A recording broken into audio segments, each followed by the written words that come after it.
नमस्कार दोस्तों, आज हम बात करने जा रहे हैं उस खबर की जिसने पूरे सोशल मीडिया पर तहलका मचा दिया है। जी हां, मैं बात कर रहा हूं ड्रीम 11 और फैंटेसी गेमिंग पर बैन की चर्चा की। क्या सच में 1 अक्टूबर 2025 से ड्रीम 11 बंद हो जाएगा? क्या फ्री टू प्ले कॉन्टेस्ट भी खत्म हो जाएंगे? सबसे पहले समझते हैं इस विवाद की जड़। भारत सरकार ने हाल ही में ऑनलाइन गेमिंग एक्ट पास किया है।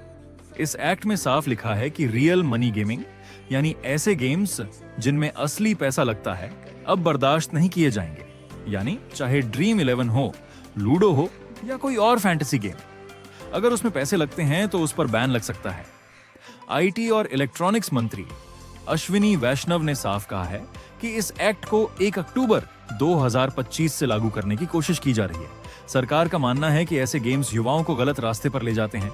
कई लोग इसमें इतना पैसा गंवा देते हैं कि उनकी जिंदगी पर बुरा असर पड़ता है और यही वजह है कि सरकार ने यह कड़ा कदम उठाने का फैसला किया। लेकिन एक राहत की खबर भी है। जो फ्री टू प्ले कॉन्टेस्ट है, जैसे ड्रीम 11 पर 50 लाख से 1 करोड़ तक के फ्री प्राइज वाले गेम्स, वो अभी बंद नहीं होंगे क्योंकि उनमें आपका कोई पैसा इन्वॉल्व नहीं होता। तो अगर आप फ्री में ड्रीम 11 खेलते हैं तो फिलहाल चिंता की कोई बात नहीं। अब बड़ा सवाल यह है कि फिर ड्रीम 11 ने पेड कॉन्टेस्ट पहले ही क्यों बंद कर दिए? दरअसल जैसे ही बिल पास हुआ, पेमेंट गेटवेज जैसे यूपीआई और कार्ड सर्विसेज ने रियल मनी डिपॉजिट लेना बंद कर दिया। इस वजह से ड्रीम 11 और बाकी कंपनियों को मजबूरन अपने पेड कॉन्टेस्ट रोकने पड़े। लेकिन दोस्तों, ड्रीम 11 कोई छोटी कंपनी नहीं है। ये एक यूनिकॉर्न स्टार्टअप है, अरबों का बिजनेस खड़ा कर चुकी है और करोड़ों यूजर्स का भरोसा इसके पास है। तो कंपनी ने तुरंत रणनीति बदल दी।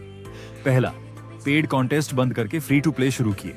दूसरा, अब ऐप को प्ले स्टोर की गेमिंग कैटेगरी में डाल दिया गया। और तीसरा, ऐप पर अब आपको एडसेंस विज्ञापन दिखने लगे हैं जिनसे ड्रीम 11 नई कमाई कर रहा है।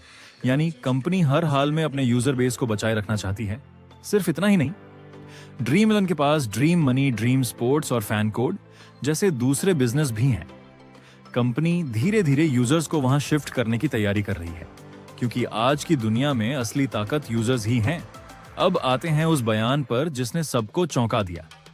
ड्रीम 11 के सीईओ हर्ष जैन ने कहा है कि अगर फैंटेसी गेमिंग को 40% जीएसटी के साथ चलाना पड़ा तो कंपनी के लिए सरवाइव करना लगभग नामुमकिन होगा।